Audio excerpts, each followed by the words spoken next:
नमस्कार। मेरा पूरा देश सुन रहा है। राष्ट्र की आवाज, 130 करोड़ लोगों की एक ही आवाज। आपके साथ मैं हूं सरफराज।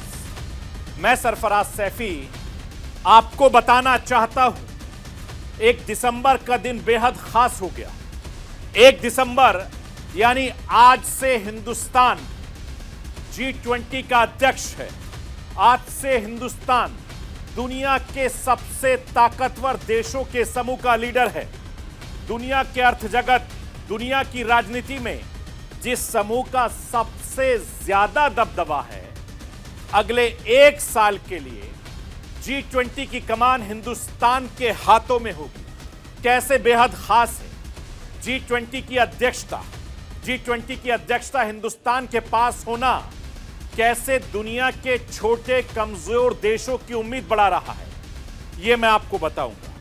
मैं आपको समझाऊंगा कि हिंदुस्तान के हाथों में दुनिया के ताकतवर देशों की कमान एक ऐतिहासिक मौका है।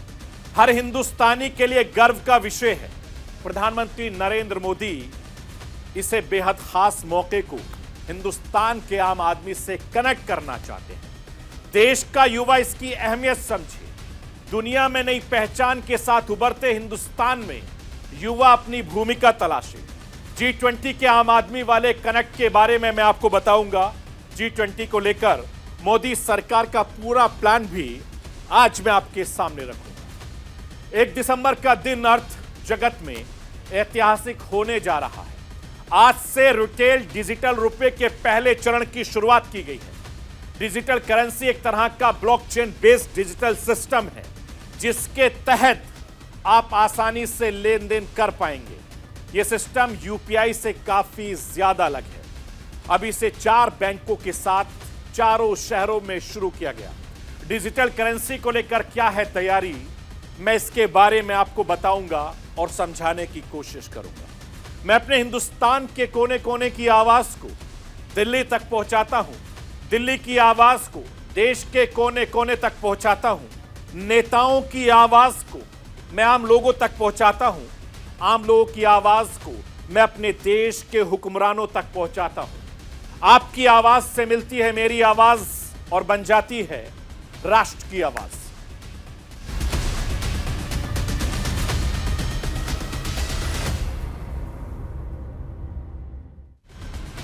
आज 1 दिसंबर है। आज का दिन हिंदुस्तान के इतिहास में सुनहरे अक्षरों में दर्ज होगा। आज का दिन दुनिया के इतिहास में हिंदुस्तान का गौरवशाली अध्याय दर्ज होगा। आज से हिंदुस्तान G20 देशों के समूह का अध्यक्ष है। आज से हिंदुस्तान दुनिया के 20 सबसे धनी देशों का समूह लीडर है। आज से हिंदुस्तान प्रधानमंत्री नरेंद्र मोदी के 20 ताकतवर देशों के टीम लीडर है। G20 देशों में कर रहे हैं। 1 दिसंबर का दिन हर हिंदुस्तानी को गौरव का एहसास करवाने वाला है।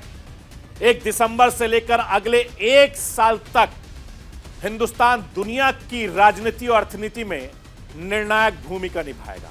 मौका बड़ा है, तैयारी भी बड़ी है।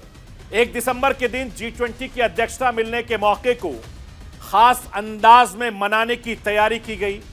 आज G20 यूनिवर्सिटी कनेक्ट कार्यक्रम का आयोजन हुआ, जिनमें देश भर के 75 विश्वविद्यालयों के छात्र और शिक्षाविद शामिल हुए। इस कार्यक्रम का मकसद युवाओं को G20 की गतिविधियों से कनेक्ट करना रहा। युवा हिंदुस्तान की ग्लोबल पहचान से जुड़े, दुनिया में उभरते हिंदुस्तान में अपनी भूमिका तलाश सके। इसी वजह से शुरुआत युवाओं के साथ की गई। आगे साल भर बैठकों का दौर जारी रहेगा, जिसमें भाग लेने के लिए दुनिया भर के अलग अलग क्षेत्रों के दिग्गजों का भारत आना होगा। इस मौके पर विदेश मंत्री एस जयशंकर ने क्या कुछ कहा है, मैं राष्ट्र की आवाज के जरिए आपको वो सुनवाना चाहता हूं। एस जयशंकर ने कहा है कि G20 की अध्यक्षता के दौरान भारत खाद्य और ऊर्जा सुरक्षा सबके लिए समान स्वास्थ्य सुविधा जैसे मौजूदा दौर के उन खास मुद्दों पर समूह के सदस्य देशों का समर्थन जुटाएगा, जिसका सामना कोविड-19 के बाद दुनिया को करना पड़ रहा है। इस दौरे की बड़ी चुनौतियों का समाधान एक दूसरे से लड़ाई करके नहीं, बल्कि मिलकर काम करके ही निकाला जा सकेगा। और G20 समूह के भारत के एजेंडा समावेशी, महत्वाकांक्षी और काम पर आधारित निर्णायक होगा। भारत का काम केवल बात करने तक सीमित नहीं होगा, बल्कि सामूहिक कार्रवाई पर जोर दिया जाएगा। मैं राष्ट्र की आवाज के जरिए आपको यह बताना चाहता हूं कि हिंदुस्तान के हौसले बुलंद हैं।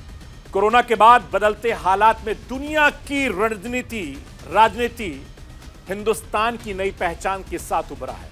इसे और आगे ले जाने का मौका G20 के जरिए मिला है। हिंदुस्तान दुनिया में बदलाव की नई इबारत लिखने की तैयारी में है।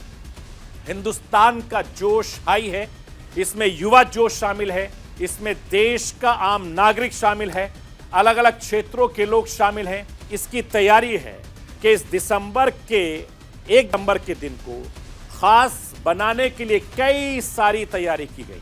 कई जगहों पर सांस्कृतिक कार्यक्रम का आयोजन किया गया है। राजनयिक कैलेंडर को शुरू करने के काम हुआ है। G20 लोगों के साथ 100 स्मारकों को रोशन करना, नागालैंड के हार्नबिल उत्सव में G20 का प्रदर्शन करना, पुरी के समुद्र तट पर रेत कलाकार सुदर्शन पटनायक का G20 का लोगो तैयार करने का कार्यक्रम शामिल रहा है। मैं राष्ट्र की आवाज के जरिए आपको यह बताना चाहता हूं, दुनिया के सामने आज नया भारत है। एक ऐसा भारत जिस पर दुनिया के कमजोर देशों का भरोसा बढ़ा है।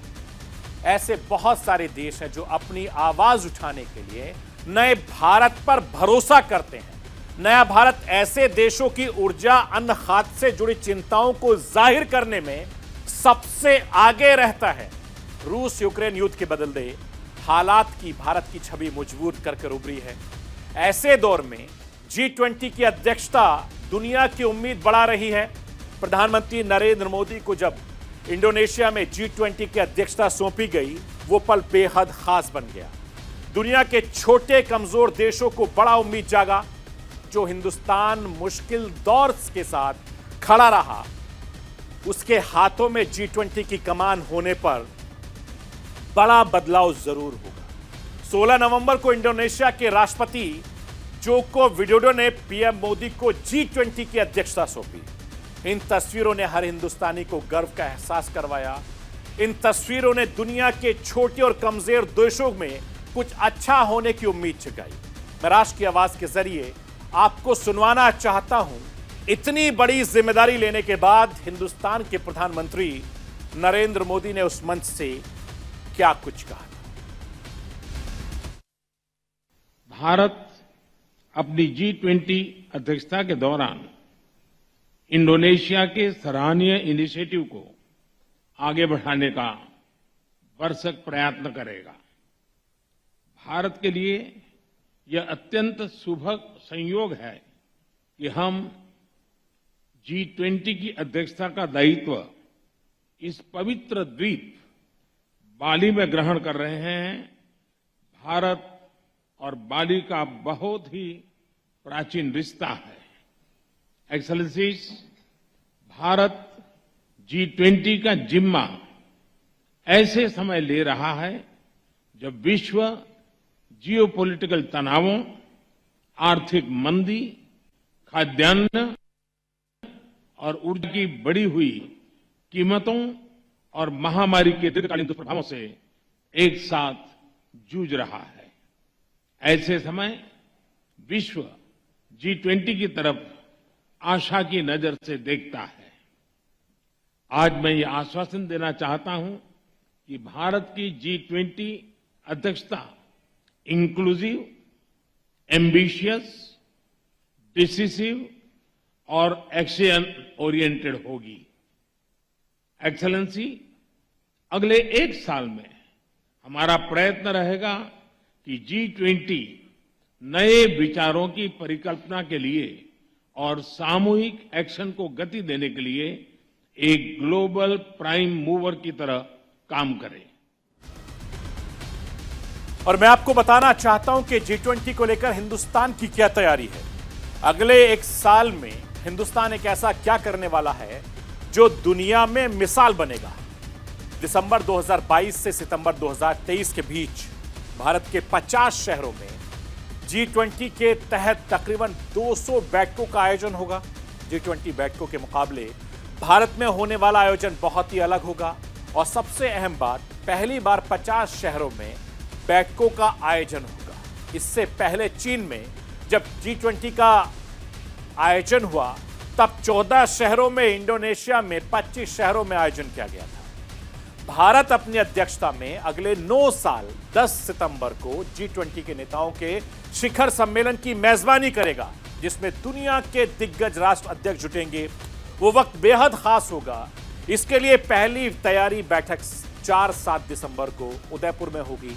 G20 के कार्यक्रम के जरिए भारत अपनी सांस्कृतिक विरासत 75 वर्षों में अपनी उपलब्धियों को भी पेश करेगा। G20 की अध्यक्षता के दौरान भारत की कोशिश होगी अभी दुनिया के समक्ष जो अहम आर्थिक चुनौतियां हैं उनका समाधान निकालने को लेकर सभी देशों के बीच सहमति बने। पूरी दुनिया में जिस तरह से महंगाई की समस्या बढ़ती जा रही है, छोटे बड़े सभी देशों के सामने मंदी का खतरा है। उसे दूर करने को लेकर एक वैश्विक रणनीति तैयार की जा रही है।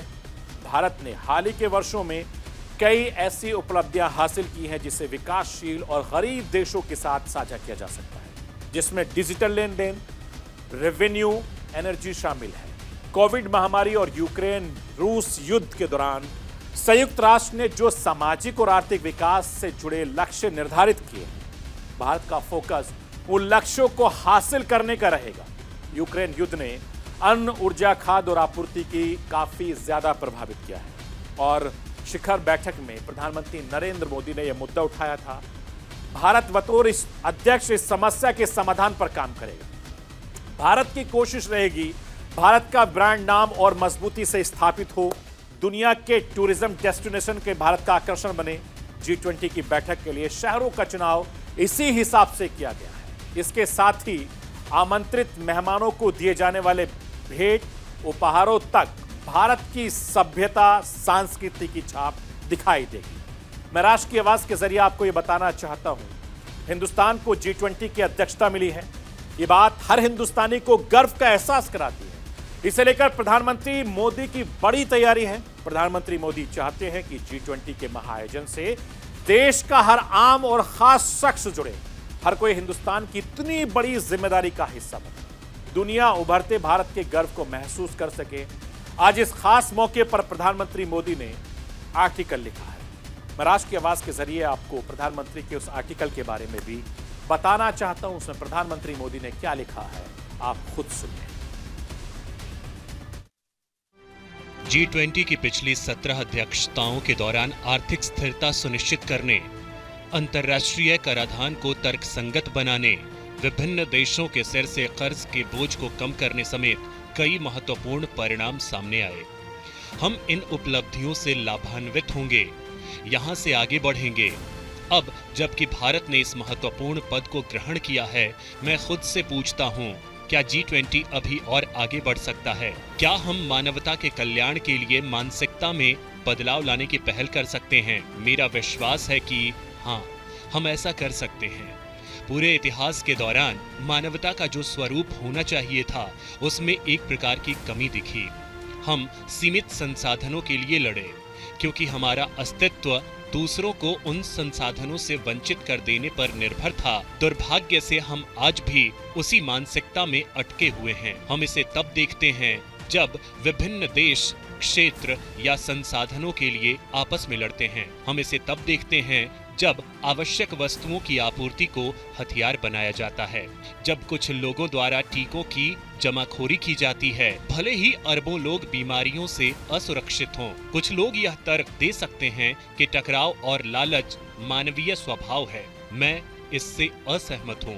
अगर मनुष्य स्वाभाविक रूप से स्वार्थी है, तो हम सभी में मूलभूत एकात्मता की हिमायत करने वाली आध्यात्मिक परंपराओं के स्थायी आकर्षण को कैसे समझा जाए? आज हमें अस्तित्व के लिए लड़ने की जरूरत नहीं है। इस युग को युद्ध का युग होने की जरूरत नहीं। आज हम जलवायु परिवर्तन, आतंकवाद, महामारी जैसी जिन चुनौतियों का सामना कर रहे हैं, उनका समाधान मिलकर काम करके ही निकाल सकते हैं। इसके साथ ही प्रधानमंत्री मोदी लिखते हैं, सामूहिक निर्णय लेने की सबसे पुरानी ज्ञात परंपराओं वाली सभ्यता होने के नाते भारत दुनिया में लोकतंत्र के मूलभूत डीएनए में योगदान देता है। लोकतंत्र की जननी के रूप में भारत की राष्ट्रीय सहमति किसी आदेश से नहीं, करोड़ों स्वतंत्र आवाजों को एक सुरीले स्वर में मिलाकर बनाई गई है। आज भारत सबसे तेजी से बढ़ती बड़ी अर्थव्यवस्था है। हमारी G20 प्राथमिकताओं को न केवल हमारे G20 भागीदारों बल्कि दुनिया के दक्षिणी हिस्से में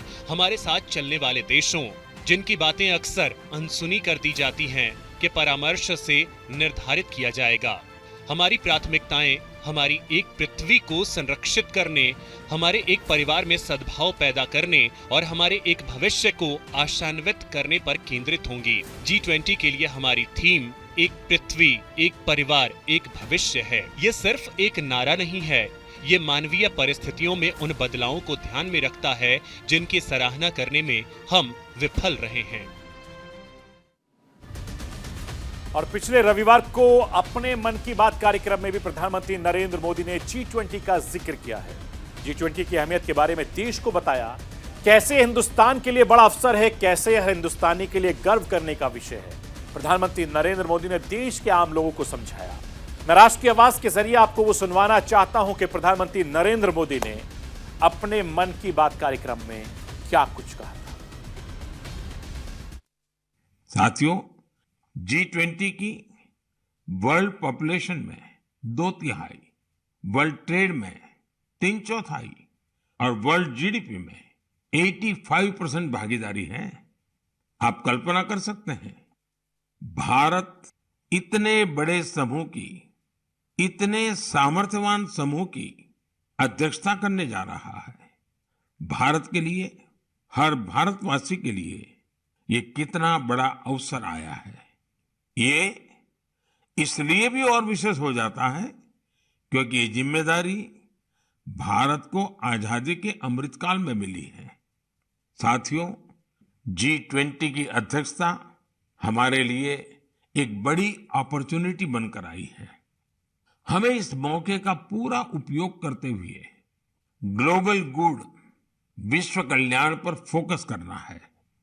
आने वाले दिनों में देश के अलग अलग हिस्सों में G20 से जुड़े अनेक कार्यक्रम आयोजित किए जाएंगे। और इस मसले पर विदेश मामलों के जानकारों की क्या राय है, वो भी आपको मैं सुनवाना चाहता हूं। आज 1 दिसंबर 2022 का दिन पूरे भारत के लिए बेहद महत्वपूर्ण है। आज के दिन भारत ने G20 की अध्यक्षता ग्रहण कर ली है और आने वाले 1 वर्ष के दौरान भारत G20 से संबंधित जो भी मीटिंग्स हैं उसको आयोजित करेगा। और G20 की अध्यक्षता भारत को एक ऐसे समय पर मिली है कि जब पूरे विश्व में रणनीतिक अनिश्चितता बढ़ती जा रही है। G20 का निर्माण विश्व की आर्थिक समस्याओं को मूल रूप से हल करने के लिए किया गया था और 1999 से इसकी शुरुआत हुई। 2008 के बाद से ये जो मीटिंग्स हैं वो हेड ऑफ स्टेट लेवल की और एनुअल मीटिंग्स होने लगी। और G20 का महत्व इस वजह से बहुत बढ़ जाता है कि ये एक ऐसा संगठन है कि जिसमें कि विश्व के विकसित और विकासशील देश साथ में मिलकर के बैठते हैं और विश्व की जो आर्थिक समस्याओं पर विचार मंथन करते हैं। G20 के माध्यम से जो क्लाइमेट चेंज से संबंधित जो इश्यूज हैं वो भी गंभीरता के साथ डिस्कस किए जाते हैं। साथ ही साथ जो सस्टेनेबल डेवलपमेंट गोल्स को कैसे हासिल किया जाए इसके बारे में भी गंभीरता के साथ विचार होता है। और भारत के प्रधानमंत्री श्री नरेंद्र मोदी ने ये भी स्पष्ट कर दिया है कि जो G20 में भारत की अध्यक्षता है वो एम्बिशियस होगी, वो डिसाइसिव होगी, वो एक्शन ओरिएंटेड होगी और इंक्लूसिव होगी। और जाहिर है कि भारत इसमें एक बेहद सक्रिय और महत्वपूर्ण भूमिका निभाने जा रहा है। और भारत ये चाहेगा कि विश्व में जो स्ट्रेटेजिक इनस्टेबिलिटी है वो खत्म हो। इसके इनकार नहीं किया जा सकता कि प्रधानमंत्री मोदी के नेतृत्व में हिंदुस्तान की पहचान बुलंद हुई है। दुनिया में प्रधानमंत्री मोदी की बुलंद छवि उभरी है। बड़े बड़े मसलों पर हिंदुस्तान क्या सोचता है, आज पूरी दुनिया ये जानना चाहती है। रूस यूक्रेन युद्ध का मसला हो या फिर कोरोना काल की वैक्सीन डिप्लोमेसी, हिंदुस्तान की नई मजबूत छवि दुनिया के सामने रखने का काम प्रधानमंत्री मोदी ने किया है। अब G20 की कमान प्रधानमंत्री मोदी के हाथों में है। G20 की अध्यक्षता के साथ हिंदुस्तान का नया अध्याय लिखने की तैयारी में है। दुनिया की राजनीति में हिंदुस्तान बड़ी पारी खेलने की तैयारी में जुटा हुआ है। मैं राष्ट्र की आवाज के जरिए आपको यह बताना चाहता हूं, 1 दिसंबर की तारीख एक और लिहाज से ऐतिहासिक हो गई। आज से हिंदुस्तान में आम लोगों के लिए डिजिटल रुपये की शुरुआत हुई है और भारतीय रिजर्व बैंक ने रिटेल डिजिटल रुपये का पहला पायलट प्रोजेक्ट लॉन्च कर दिया है, जो आपकी टीवी स्क्रीन पर है। इस लॉन्च के साथ हिंदुस्तान अपनी खुद की डिजिटल करेंसी लॉन्च करने वाले चुनिंदा देशों की लिस्ट में शामिल हो गया है।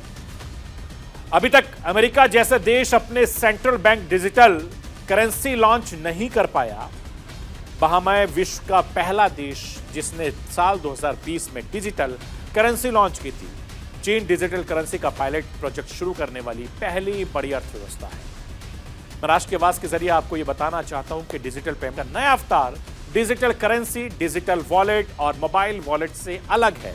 यह पूरी व्यवस्था आपको पहले एक डिजिटल रुपया खरीदना होगा, उसके बाद से आप अपने वॉलेट में लेन देन कर सकेंगे। डिजिटल करेंसी एक तरह का ब्लॉकचेन बेस्ड डिजिटल सिस्टम है जिसके तहत आप लेन देन कर पाएंगे। इसके अलावा रिटेल लेन देन की करेंसी के लिए आपको किसी भी बैंक को शामिल करने की जरूरत नहीं है, आप उसके बिना ही लेन देन कर सकते हैं।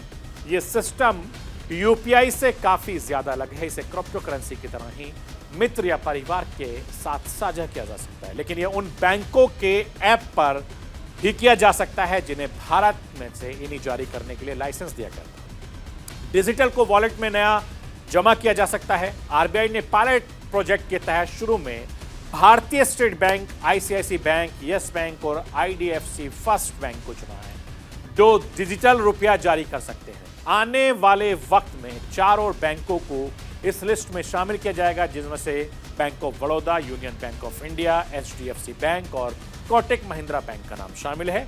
अभी डिजिटल रुपया केवल मुंबई, नई दिल्ली, बेंगलुरु, भुवनेश्वर में ही उपलब्ध होगा। आने वाले दिनों में यह अहमदाबाद, लखनऊ, हैदराबाद, इंदौर, गंगटोर, गुवाहाटी, कोची, पटना और शिमला में यह रुपया मिलेगा। डिजिटल करेंसी लाने के पीछे जिस मकसद की बात हो रही है, कहा जा रहा है कि इसमें सरकार को करेंसी छापने के बड़े खर्च से काफी ज्यादा राहत मिलेगी। इस वक्त 100 रुपए के नोट छपने के लिए सरकार को 15 से 17 रुपए खर्च करने होते हैं। एक नोट की लाइफ 4 साल मानी जाती है। केंद्रीय बैंक हजारों करोड़ रुपए सिर्फ नोट छापने पर खर्च करता है, जबकि डिजिटल करेंसी की लागत बिल्कुल जीरो है। इसके साथ ही माना जा रहा है कि डिजिटल रुपया आने से नकली नोटों की समस्या पर लगाम लगेगी।